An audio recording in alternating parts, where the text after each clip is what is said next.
Hello and welcome back to Critical Thinking, and this week, Module 12. We have two more to go, this one and Module 13. This week we're going to take a look at the puzzling issue of vagueness versus clarity. And this has to do with basically the way that we write. And we wish to be as clear and concise as possible because quite often the person that is reading your work is going to be somewhere else. You can't sort of look over their shoulder and continually clarify things that you are trying to explain to them. You hope that that's going to be on the paper. So whether you're writing an essay, a case study, or even a book, right? You want to make sure that you're clear. So when readers consider our claims, they want to make sure that they are sound and they are complete arguments and they are supported with evidence. This can be scientific data or it could be citations from another book. And so however you do it, you want to make sure that you're doing it with some degree of clarity. That's the most important thing. The last thing we want is confusing sentences where we kind of lose the sense of the argument. We're kind of losing the focus of the main thesis. And we want to make sure that that doesn't happen because ultimately what does happen is it reflects upon the writer, not the reader. Because I've often told people if I'm lucky enough that they get to read my work, I say, look, you're not the stupid one. It's me not being clear enough. So if I write properly, if I write well, that person should be able to understand what I'm saying. If they can't, the onus is on me to make things clearer. So as we're working through our argument, we're sort of drafting a proposal, a thesis, an argument of some sort, and we want to try to write it as clearly and with as much clarity as possible, right? Just looked at the word problem. Sorry about that. So two things, right? When we read our own work, we tend to understand it more easily. We tend to fill in missing words, and I am guilty of that. I've been doing it for years, and I wish I didn't, but I do. And we have to reread it after having at least a little bit of time where we haven't been looking at it, and we can catch some of these things. But what happens is when we read our own work, we think we are writing better than we actually are. That's just who we are. And we think that things are clear when perhaps they're a little bit more vague than we notice. And one of the reasons for that is because we tend to remember what it is that caused the issue to come up in the first place. So we kind of fill in the blanks, and it's just, again, it's who we are. So there's that problem. We read our own work and we tend to see and look into it and put into it perhaps words that are missing or an argument that is not as clear. Even if we recognize what we ought to revise, we might not know how to go about it. All right, how can I make this argument clear? That just requires a little bit of just thinking. It's going to kind of thinking it through. You could think out loud with a friend or someone to bounce ideas off of. But as you are trying to state your case, you're trying to use words and phrases and terms that will achieve that clarity, that concision, that vividness, that strong prose are famous for. A strong argument is often an argument that is made up, for the most part, of kind of short declarative sentences, clear, sharp, delineated sentences that move the argument in a very specific direction. So what we're doing, if we can think back to our Aristotelian rhetorical devices, we're thinking of ethos, right? Using some authority figure that allows us to kind of lean against them or stand on the shoulders of giants, whatever metaphor you want to use, that makes our work sound legitimate, really. Because if we can cite from a trustworthy source, then the likelihood of our argument being taken seriously is much, much greater. It's much higher. So we want to use clear language as much as possible because it does have a certain persuasive power. And one of the best things you can think of is when you're writing or you're reading something and it is almost intentionally vague, maybe there's a reason for it. Maybe the argument's bullshit, right? Maybe the argument is just not worth considering, but this person is writing in such a way that it's full of exclamation marks and did you know this and did you know that?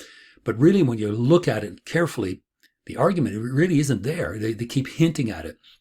So writing becomes confusing when we are confused. Like, what's your main point? What are you trying to state here? So if we lose sight of the argument and we forget the reasons why we're writing in the first place, our writing will tend to get confusing because it's kind of lost its way, right? So if we think clearly, we are most definitely going to write clearly. And that's kind of why thinking about the main thesis or the main point is really worthwhile. I don't know in the style that you write, but for me, I'll do lots and lots of thinking for several months about something. I'll just let it mull over in my mind. But when it comes time to write, I have a pretty clear idea of what it is I want to say. Now, along the way, certainly keep yourself open to new ideas. But for the most part, you pretty well know what you want to focus on, how you want to present something, whatever the argument may be. But that is after you've had a little bit of time to think about it. This is why having deadlines and due dates for papers is really good, because now you know, well, I have 3 weeks to think about this. So maybe the first week I'm not going to panic, I'm just going to think about it. But the last 2 weeks I want to be able to sit down and put pen to paper, or put fire up your laptop and start working. So really, that's kind of the rule of thumb. Your writing becomes confusing when you become confused. And it becomes convoluted when you've kind of lost sense of the direction that you're moving in. So if that is a problem, there are certainly principles and rules that you can follow through that will allow you to focus on the main task, which is articulating the argument that you wish to present to the reader. And you could also do this when you're speaking out loud. If you are preparing, a speech for someone, whether it's a TED Talk or something else, it doesn't matter, but you're going to present something to someone and you're going to speak to them. Now, because that other person is there, they may interrupt you and ask for clarification. That's okay, because now you're just presenting it to them. And really, they don't have the privilege of going back and rereading something. All they're doing is just listening. So they may ask for clarification. Consider that to be an important difference. But for here, I want to look at sort of 6 principles that will help you to write effectively, clearly, and with some degree of concision. So grammar, unfortunately, is part of it. But really, here's the way you can look at it. I used to work with a singer that couldn't read music. So if I would say D or C or, F sharp or something, he had no idea what I was talking about. But if I hit the note on the keyboard, he could sing it. And what I'm saying here is many of us can write well. We're not sure what we're doing and what these words actually are, but we can write well. What I'm doing now is I'm going to identify the various parts of a sentence and how they work together in order for you to achieve that kind of clarity. So imagine you're a singer that can sing, but you don't know the notes you're singing. Now I'm going to show you what those notes are. And if we can transpose that back to writing, the 3 most important aspects of grammar are subject, verb, and noun, because every sentence has to have one. There has to be some kind of a verb, whatever it may be, and there has to be a subject, and there has to be an object. Now, there are all like other things that you can add in there, prepositions, active and passive voices for the verbs. You can have a main clause, a subordinate clause, and all that is the main clause that is separated with a comma. Whatever it is you want to say, you have kind of tools at your disposal to write really well. And so grammar is one of the things that is really worth having. If you've ever had to learn a second language, you've often become much more aware of the grammar structure of your own language, your native tongue, we'll say. So having some background in grammar will always help to allow you to identify the very parts of that sentence that you're working with. And so principles for writing clearly, very simple, open sentences with short, concrete subjects that name the character. Never start something with it. What is it, right? It's not a Stephen King character. It's some pronoun. It could be anything. You can use the word it. Let's say you refer to it maybe in the 2nd or 3rd sentence. Once you clearly identify what it is, then you can use that pronoun. But you should never, ever start with that, because unless it is for some kind of rhetorical effect that you intentionally want to confuse readers, for the most part, no. Start with a clear subject. Identify the subject. Specific verbs, what that means is instead of, say, running, you can say he jogged, he sprinted, he careened, he darted. These are very specific verbs, and each one of them hopefully is identified in your mind a particular kind of running. Running can mean all kinds of things. Why not be specific? He darted over to his grandmother's house because she called him, oh, I've fallen over, I can't get up. Okay, there's intention, right? There's intentionality in that darting over, rather than just saying he ran over, right? Did he run quickly, slowly? Did he stop by to, say hi to somebody? Specific verbs really clarify the image in the person's mind that is reading or hearing that statement. The main verb should be very close to the first half of the sentence as much as possible, because whatever the subject is doing, you'd like to know what they are doing as soon as possible before you move on to the next thought. Open the sentences with information that is familiar to readers. If you're about to present something to an individual for the first time, what you want to do is typically what a film will do, right? They'll start with what's called an establishing shot, right? Well, here we are on planet Earth. Here we are in North America. Here we are in Philadelphia. Here we are on 14th Street. And here we are at 42 14th Street, apartment 12, right? We've moved and we've narrowed the focus down to a single place. So if you're doing that, try to make sure that you include relevant and factual information that is familiar to the reader as you essentially take them by the hand and move them towards this new thing that you wish to discuss. The more complicated stuff, tend to put that towards the second half of the sentence. And of course, you can separate it with a comma. So you have a main clause and a subordinate clause. And again, this is just, there are tools that you can use in that tool chest called grammar. And sure, it's boring, but man, is it useful for making yourself understood.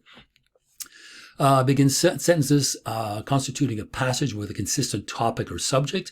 As you're starting with that, again, the establishing shot, and you're narrowing in to focus on one specific thing, make sure that the consistency of the sentences kind of parallel one another, so the reader knows exactly where they're going. And although they're starting with some familiar ideas or images, you will eventually get them to be in that spot where they're saying, okay, what's new, right? What are you going to talk to me about?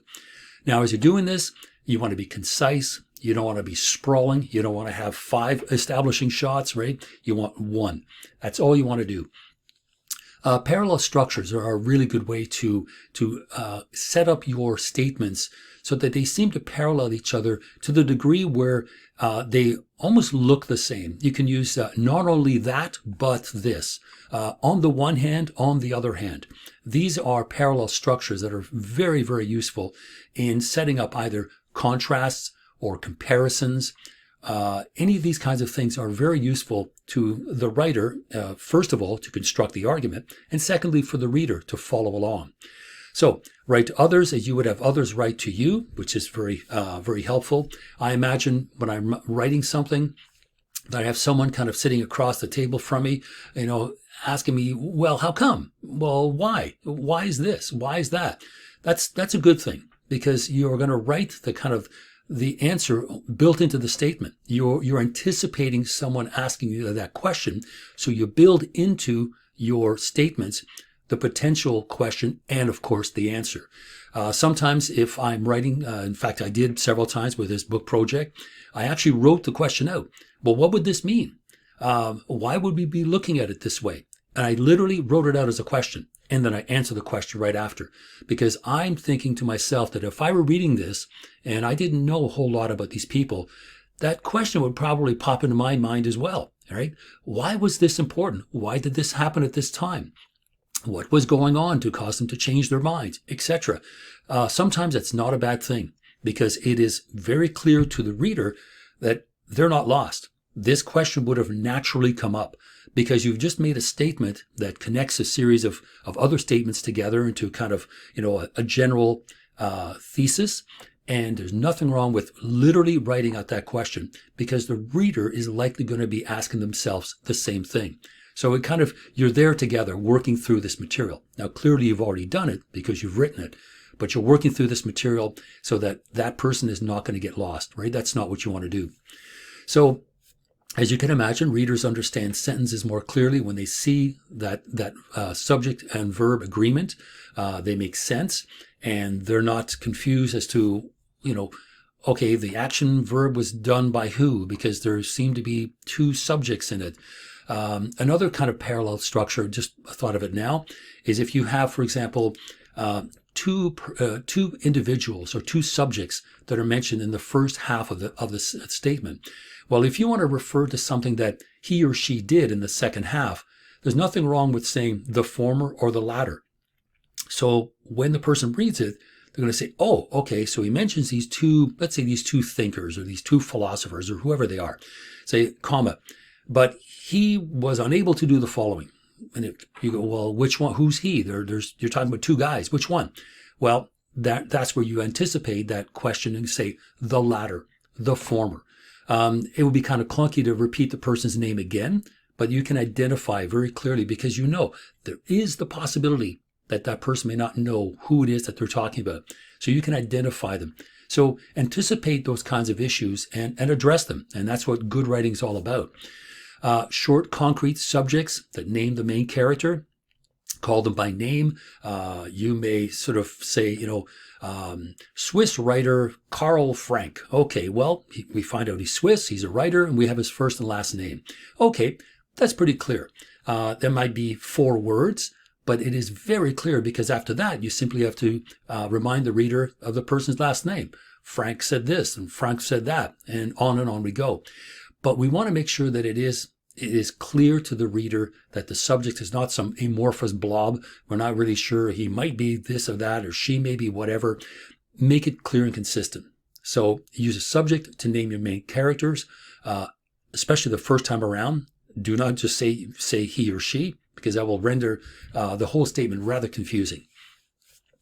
Okay, here again, we want to make sure the subjects are named. Flesh and blood characters, make our sentences clear, address these people by name. Again, if it's not a person, but it's a thing, right? It's a noun, person, place, or thing. Technical terms are useful.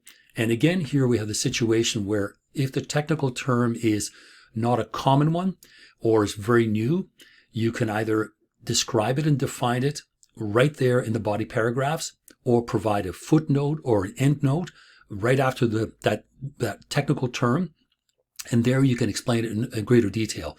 But if something that you are describing has a technical term, hammer, washing machine, Honda Civic, those are technical terms, we could say, but they're very common, right? Nothing wrong with using that, rather than just saying a tool or a car. So it gives your readers some degree of clarity. Action verbs are really good. Passive verbs, he would have been able to, as opposed to he wasn't. Very clear, concise, no one's lost. Everyone kind of understands what is going on. So verbs communicate any degree of actions, and really that's where your sentences become much stronger. Now, as you're doing this, you want to make sure that you match up subjects and verbs together. And what that means is you want to make sure that the subject and the verb sit next to each other, or at least as closely as possible, because you want to make sure that the subject of the verb, that person that is doing the thing, right, the action, we know who that person is. And so when we look at a statement where the verb kind of is parked halfway down, say in the second half, and a preposition with, that has a comma between, that's probably the worst of the worst. So the subject and the verb should exist in a sentence as close to each other as possible. That really is helpful. Now, if that's the case, you want to make sure that your statements are shorter rather than longer. It is a real art to be able to write a long sentence with, let's say, a couple of commas. In fact, one of those commas might even have to be a semicolon, right? Because you're tying together two thoughts that you are asking the reader to consider together. But if you have it as one long statement, we start losing focus on the subject, on the verb, the relationship between these two, and who's doing what. So if that's the case, you want to avoid like long introductory elements before the subject occurs. You can have not a subordinate clause, but a main clause separated by a comma, but make that fairly short. And if that is the case, bring the subject and object into play as soon as you can in this subordinate clause within the first couple of words. So again, it's clear to the reader what it is that you're trying to say. So entire subjects, keep them short and concise. And you don't want to have the subject, comma, a long clause in the middle, comma, and then the verb. Again, it just leads to more and more problems that you don't need because you're trying to make yourself clear in the first place.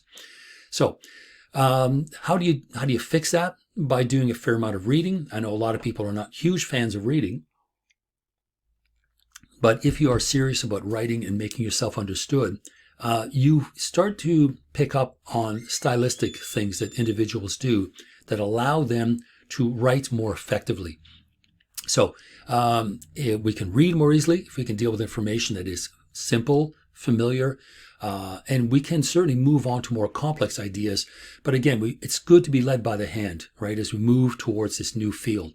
Now, a really good example, many of you may not have ever read it, but when I had a chance to read Freud's The Interpretation of Dreams, it's about a 695-page book. It's a massive book, almost an inch and a half thick. The first 100 pages of that book, that's just the introduction. Freud presents to us a whole vast range of theories about dreams. He goes all the way back to ancient Greece, and he works his way through, and literally, it's 100 pages long.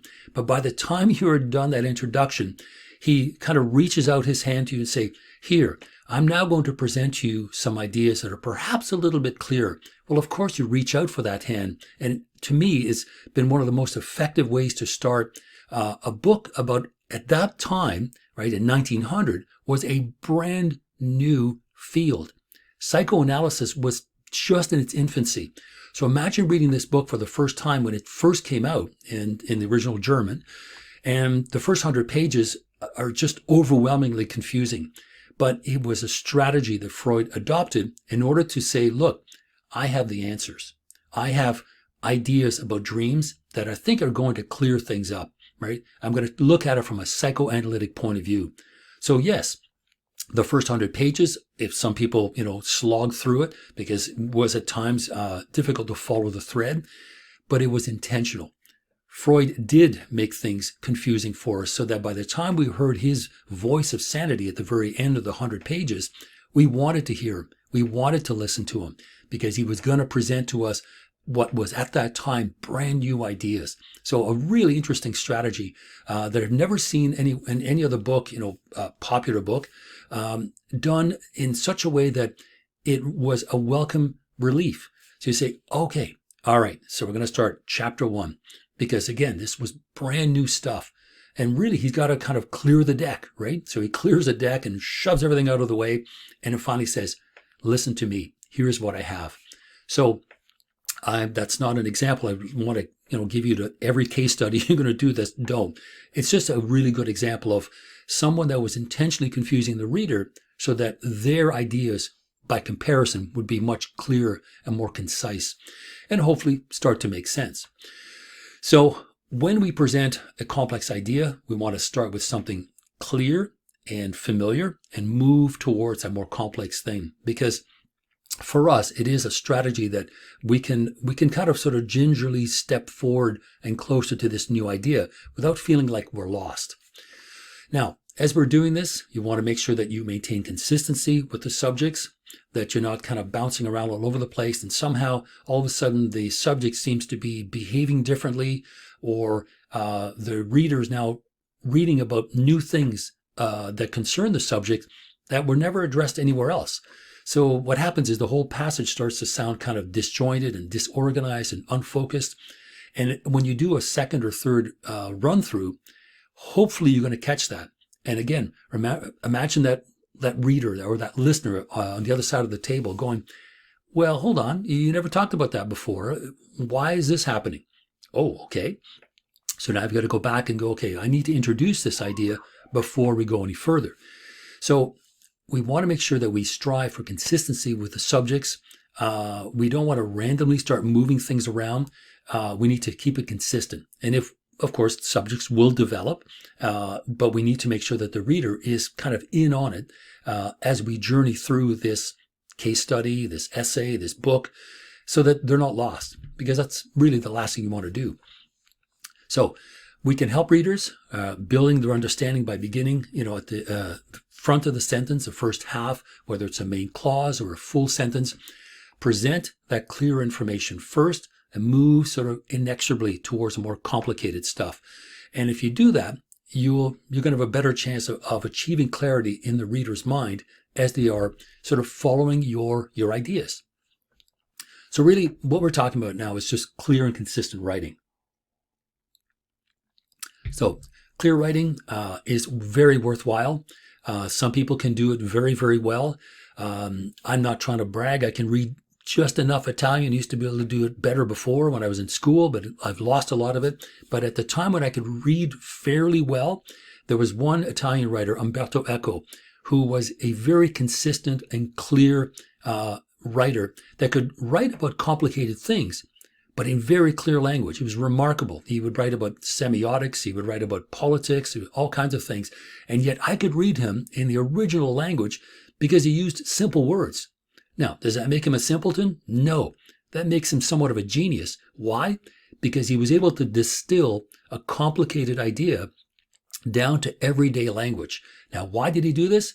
Because he knew that most people reading a book on, let's say, a theory of semiotics, they maybe are exploring this for the first time.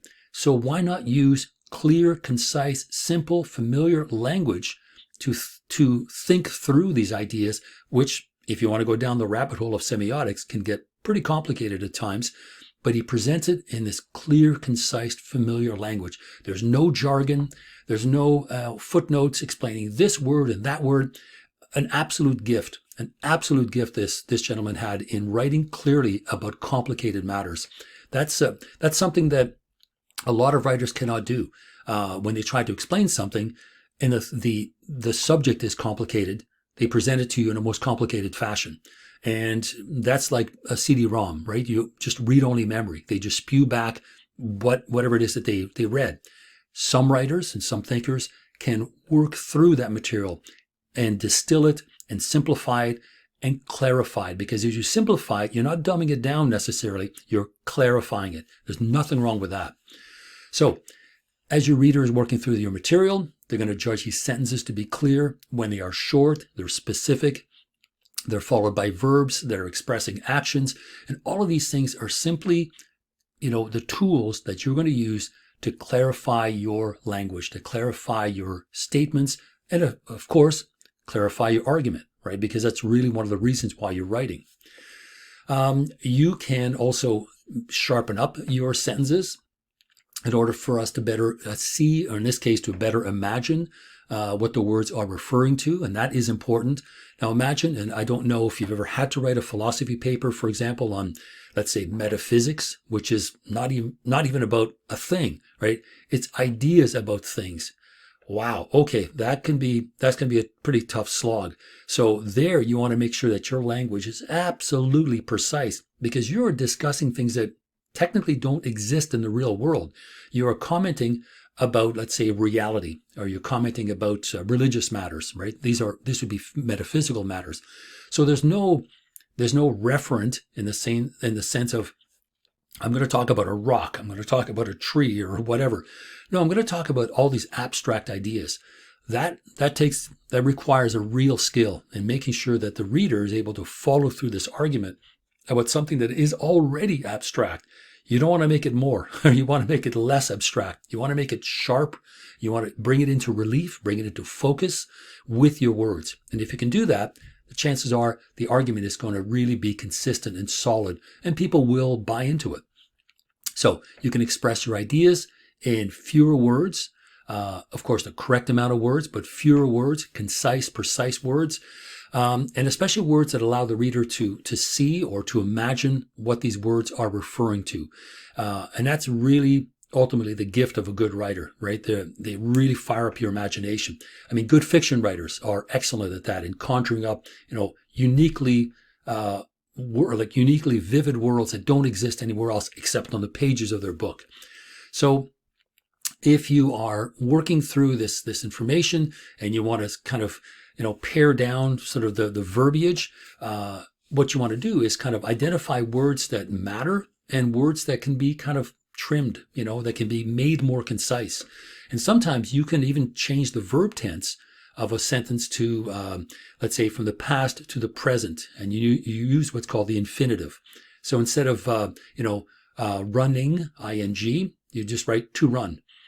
Again, to use as a verb. It's short, concise, and we still know exactly what's going on. But maybe there's a better word than run, right? Maybe dart or, scooted or whatever might be even better. Okay. There's usually a lot of repetition and clutter, and typically in an assignment where there's a word count, students typically will do that. And it does happen. And part of it really is because you're trying to hit that word count. So you kind of, as I was saying, in conclusion, towards the end, we understand why. And part of it is because we have put a word count in it. And so we want to make sure that we're clear and concise and we're not repeating ourselves and there's not all that, that verbiage. But the kind of clutter, various, particular, specific, really, basically, generally, well, no, they're not really useful. They don't advance anything. The only one I tend to use is in fact, and typically when I write it down, I go back and I read it and I go, do I really need to put this here? Because when you are editing, very often you're editing and removing. You're rarely adding, right? Unless the sentence is just completely convoluted. But generally speaking, if you're editing, you're taking things away. And that's where you can get rid of all that repetition and clutter.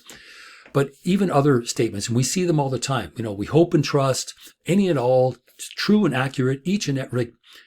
It's one or the other. It's each or every, right? Basic or fundamental, hopes or desires. We don't need both. And it gets rid of the verbiage. So we'll confuse an idea when we break down a meaning that can be expressed in one word and we spread it out over several words or several statements. Again, shorter sentences are sharp, clear, concise, vivid, and don't feel ashamed to use short sentences because you're being concise, and being concise is really what it's all about. That's where your writing is really going to shine. Okay, redundancy, just like clutter and verbiage, you don't want to be redundant to the degree that you are simply saying the same thing, the same thing over and over again using a slightly different set of words. So redundancy is one thing, clutter is another, and all that can be trimmed back by having the time, giving yourself the time to go back and kind of edit through some of this material. So yes, be concise, but also don't make the sentence so short that you might have actually omitted something that's important. A short sentence is gold, but make sure that it still states something that advances that argument, even just a little bit.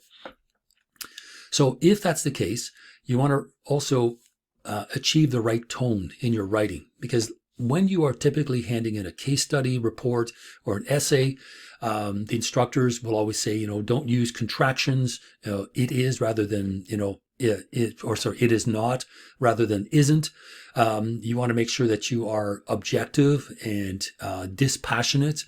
And if you are doing this, you are writing in a more formal language, right? You're trying to be objective and you are not using slang, because the problem with slang is, let's say somebody reads your paper 10 years from now. You could be using slang that's really popular right now that 10 years from now makes it sound like either confusing or the person literally doesn't know what you're saying because the slang isn't used anymore. So if you use formal language, you're more likely to be understood.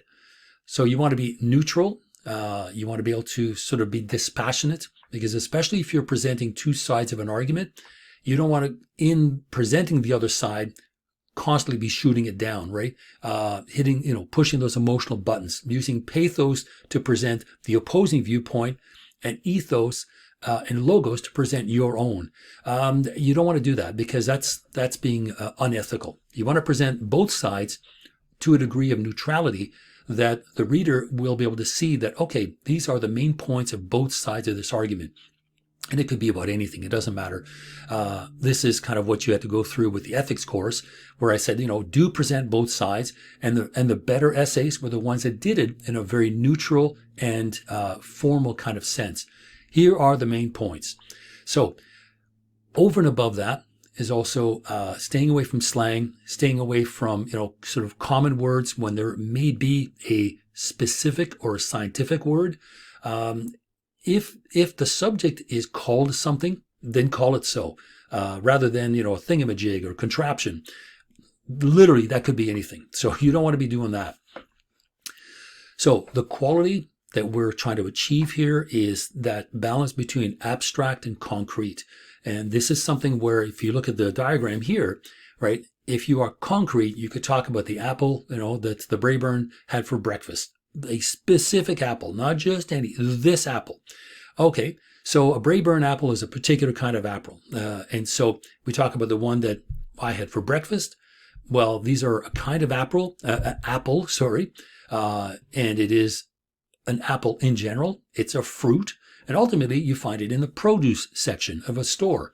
So you're going from concrete, this specific apple I had this morning, to a kind of abstract general statement that, well, you'll find it in the produce section. Well, produce is all kinds of other stuff. So you want to strike that balance between being specific and concrete and at least being somewhat abstract. Because clearly someone that reads the very first statement at the bottom, right, I had an apple for breakfast, already know it's a fruit. But if you are speaking about something, you want to make sure that you do still strike that balance between the two so that you are both vivid and concise, but still imply that, this fruit, for example, belongs, in the produce section, but this is the one that I had. So things that are abstract, these would be things that could be considered metaphysical, right? They cannot be materialized. They exist only as ideas. And you could write an entire book about metaphysics and never once ever use, a specific thing as an example. You can discuss ideas as if they were concrete things. It's a gift. It's not easy to do, but as you become better and better writers, you can be able to write about abstract things in a more specific way. You could say in a more concrete way, but remember, these are ideas, right? If this is what you're writing about. But concrete things are material objects, right? We can clearly identify them in the world. This is what they are. So depending on what it is you're talking about, if you are writing, God forbid, a metaphysics paper for a philosophy class at some point, whether it's mine or someone else's, clearly you're going to be writing in a more abstract fashion. But just because the topic is abstract doesn't mean the writing has to be. The writing can still be consistent, vivid, and concrete. But now you're dealing with an idea as if it were a living thing. It was an actual entity. And so if you can do that, you can strike that balance between talking about something that is in and of itself, abstract, metaphysical, or whatever, it belongs in the realm beyond reality, but still discuss it with concrete specificity, we'll say, with concrete, vividness. Because then if you can do that, the idea does not disappear. It doesn't sort of become an amorphous blob. So the more vivid and more specific you can be, then clearly the better your language is going to be and the more effective your argument is going to come across. Because when we talk about the meaning of something, right, where the literal meaning, there's a dictionary meaning of a word, there's perhaps a slang version of it. There are the connotations and denotations, like a denotation of, let's say, a car, okay? It's a four-wheeled, device that we use to drive around, and it's got a motor and, somewhere to sit. But the connotative ideas about cars is, there could be freedom, movement. The car is a thing, but the car represents other ideas. Those other ideas, right? Those are the more abstract ones. And so a car may be a thing on four wheels that you can buy and drive around in, but they represent other things. And all languages have these two levels, the denotative, what a thing is, and the connotative, what it represents. So that's as far as I'm going to go for semiotics, because we can go down that rabbit hole and it gets very confusing. So what we're talking about here is, as we saw, as we move from the abstract to the concrete, we could talk about something as simple as a motorcycle, right? And the levels of categories. I can't even say the word this morning. It's too early. So to categorize something, you can talk about it as being concrete or abstract. So, for example, we can talk about the very vast world of transportation. There's cars and trucks and scooters and skateboards and motorcycles and whatever. So transportation, right? Some device to get you from point A to point B. Okay, then conveyance, right? Not only transportation, but conveyance. Again, this notion of moving from one place to another using this device. Then you talk about a vehicle. Okay, now it's a vehicle. So it could be with a motor. Is a skateboard a vehicle? Pair of roller skates? Maybe. So we move from transportation, very abstract, conveyance, slightly less abstract, a vehicle, again, slightly less abstract, perhaps slightly more concrete, a motorcycle, now we're even more concrete, but hey, there's all kinds of motorcycles. And finally, a Harley, this blue Harley right here. And I've made sure to get an actual Harley, so motorcycle people go, yeah, I got it right, it is a Harley. So that's how you can move from the abstract to the concrete in a very specific way by identifying exactly the thing you're talking about. And that's really what vivid language is all about. I mentioned at the very beginning, the common verb run, dash, bolt, hurdle, sprint, rocket. Each one of those have slightly different connotations. So the denotation of running is moving quickly, right? The connotations that we can now conjure up in a person's mind, their imagination, are all those other words that we have here. So each one of them conjures up an image in the reader or the listener's mind as to what kind of running is going on. And good fiction writers use these kinds of things constantly. They pick always the right word that just brings this thing, and it literally leaps off the page. So if we can see images that are conjured up in our minds as we read through prose, we know that we're writing well, we're writing properly. And if we can do that, the likelihood is we're going to be understood. It's more likely that the reader is not going to get lost. Now, when you are using generalities, you want to make sure that you are going to be using it in a kind of cultural specific sort of way. You can see the image here, things go better with Coke. That's an old one from probably the 1960s or 70s. I don't know what their big slogan is now, but when you say, things go better with Coke, you probably need to be a person of a certain age living somewhere in North America, because the reference will be pretty specific. But if you are going to say it, it could be a deliberate generality, because it is something that a lot of people maybe don't remember. So when you are writing, you want to make sure that you're using general words, but you want to be clear. There are others that want the reader to not think clearly. Let's say the argument is a bit convoluted and messed up, and all this person wants to do is push your buttons. So they present a series of statements that, because they sound like they're kind of constructing an argument, they're really not. They're basically just kind of nattering away and throwing all kinds of verbiage at you. And they are literally discouraging you from thinking clearly. When you read an argument that is like that, you need to be really careful, because it sounds like it's intentional. If that writer has been published, or could even be a blog for all I know, but when the reader is being discouraged from thinking clearly, from following through the argument carefully, there's probably a reason for that. And there is some kind of dishonesty, or it's unethical for that person to be writing this way, because you want to make sure that you are understood. So this person may be just trying to just push your buttons. So how do we know, right? How do we know if we are able to write and strike that degree of, general versus specific, abstract versus concrete, and so on? Well, we use what's called the Goldilocks Rule, right? Not too hard, not too soft, just right. Not too, hot, not too cold, just right. And so as you continue to write, and hopefully you continue to read, you're going to start to recognize that more easily, because you're going to see just how writers can convey that balance between being both general and specific. And really a lot of it has to do with just the kind of writing that is that you're reading at that particular time. So if you're stating general assumptions, the reader's more likely to sort of capture that and understand what's going on.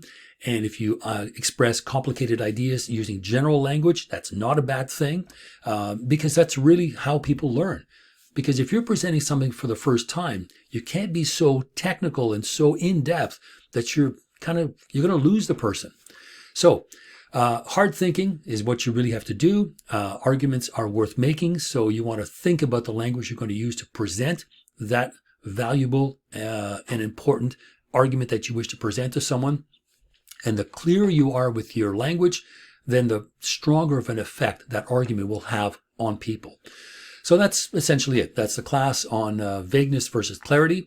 There is a very short, kind of a fun in-class assignment, a little quiz, and we're going to take it up next week because I don't want to take it up Thursday. I want people to have a chance to write them out, but you'll see what I mean. Also, too, there's an at-home assignment that I'll talk about on Thursday, where I want you to have a look at a couple of paragraphs from an essay. So just do a cut and paste on the page and then just kind of tighten them up. And just use some of the ideas that we've discussed, making things more concrete and more specific and more vivid. And you can do that by identifying the subject. You can do that by clarifying your verbs, making them more, again, more concise. But anyway, we'll talk about that on Thursday. In the meantime, take care and we'll see you soon.